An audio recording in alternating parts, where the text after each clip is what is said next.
Selamat sore semuanya, perkenalkan nama saya Milvayana Butar-Butar. Saya dari kelas 10 MIPA 1.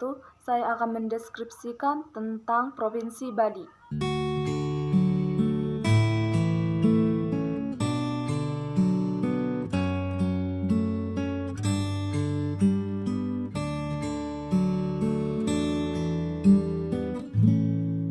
Bali dikenal dengan sebutan Pulau Dewata, terletak di antara Pulau Jawa dan Pulau Lombok.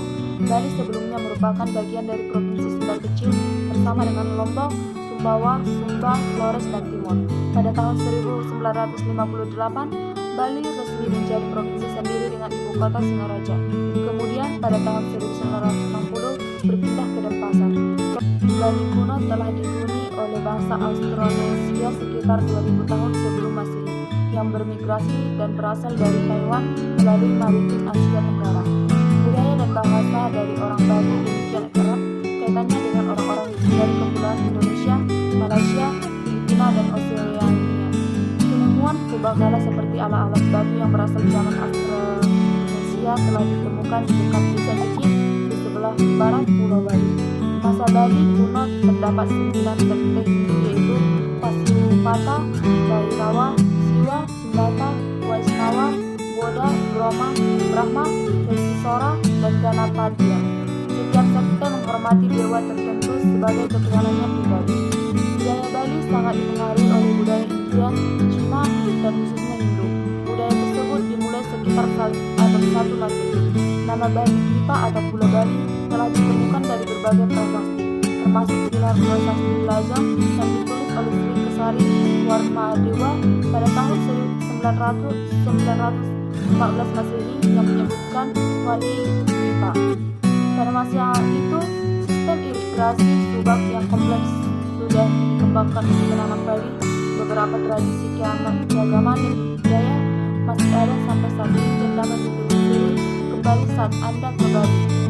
Kerajaan Hindu Majapahit 1293 sampai 1520 Masehi di Jawa Timur mendirikan sebuah koloni di Bali pada tahun 1243. Pada abad ke-19 Masehi, ketika kerajaan Majapahit dikalahkan oleh kekuatan kerajaan Islam Demak, ada eksodus besar-besaran tradisional Bali. Yang pertama, keris tayuhan. Masyarakat Bali juga menjadikan keris sebagai senjata tradisional mereka. Keris Bali disebut dengan keris tayuhan. Secara umum, keris tayuhan sama dengan keris Jawa, baik dari segi bentuk maupun dari segi fungsinya. Keris tayuhan dianggap berasal dari budaya kerajaan Majapahit dan memiliki nilai-nilai sakral yang masih diyakini hingga saat ini. Masyarakat Bali menilai keris tayuhan sebagai simbol serta identitas diri. Hal ini tampak dari perlakuan terhadap keris yang sangat istimewa. Secara fungsi, keris tayuhan dianggap sebagai sarana pelindung diri, terutama dalam situasi genting seperti peperangan. 2. Kandik Bali. Senjata tradisional Bali berikutnya adalah kandik yang dalam bahasa Bali berarti kapak. Kandik berbentuk kapak besi bermata satu dengan ganggang yang panjang, tebal, dan kokoh. Dalam mitologi Bali, kandik merupakan simbol dari Ayuda Dewata atau senjata para dewa. Mitologi ini berasal dari agama Hindu yang masih dipegang teguh masyarakat Bali. Yang ketiga, Trisula. Trisula juga menjadi salah satu senjata tradisional Bali. Ada yang menyebut senjata ini dengan nama serampang atau dalam Sanskerta Trisul. Trisula Bali berwujud tombak yang memiliki 3 mata. Hal ini membuat senjata tersebut juga dimaknai sebagai 3 tombak. Sama seperti kandik, Trisula juga merupakan senjata yang berasal dari mitologi masyarakat Bali. Konon, Trisula merupakan senjata Dewa Siwa, satu dari Trimurti yang disembah oleh pemeluk agama Hindu. 4. Tiuk. Senjata tradisional tiuk berbentuk seperti pisau atau belati. Ini termasuk jenis senjata tikam yang bentuknya pendek. Namun masyarakat Bali menggunakan tiuk bukan untuk perkelahian. Sebaliknya, tiuk laji digunakan wanita Bali untuk memasak, membuat sesaji maupun keperluan lainnya. 5. Taji ayam Bali. Senjata tradisional Bali berikutnya adalah taji ayam. Senjata mengingatkan dengan senjata tradisional Lampung. Nama senjata ini terinspirasi dari taji ayam jago dan didesain dengan bentuk yang menyerupai taji ayam tersebut. Setelah senjata ini menyerupai pisau, namun taji ayam memiliki bagian tajam pada kedua sisinya. Bagian ujung taji ayam berbentuk runcing dan membengkok seperti jago. Bali yaitu ayam betutu. Cita rasanya yang pedas kayak akar rempah. Makanan ini biasanya menggunakan ayam dan bebek. Hasil akhirnya tekstur daging yang empuk dan diberi bumbu cabai dan basi genep khas Bali. Dari yang pertama Dewa Ayu. Dewa Ayu menceritakan tentang gadis Bali yang sedang belajar menari. Yang kedua Macetan.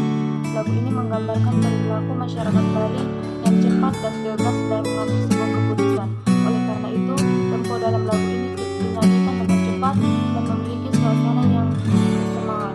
Yang ketiga, Jening Putri Ayu. Lagu Jening Putri Ayu bercerita mengenai seorang ibu yang meminta anaknya untuk menunggu di rumah selama dia pergi ke pasar. Namun lagu ini memiliki arti yang lain, yaitu seorang anak harus patuh terhadap perintah dari orang tuanya. Tarian yang berasal dari provinsi Bali yang pertama yaitu tari pendek. Tari pendek merupakan salah satu tarian khas Bali yang pada awalnya digunakan sebagai tarian bentuk pemujaan terhadap para dewa yang ditampilkan pada pura di Bali.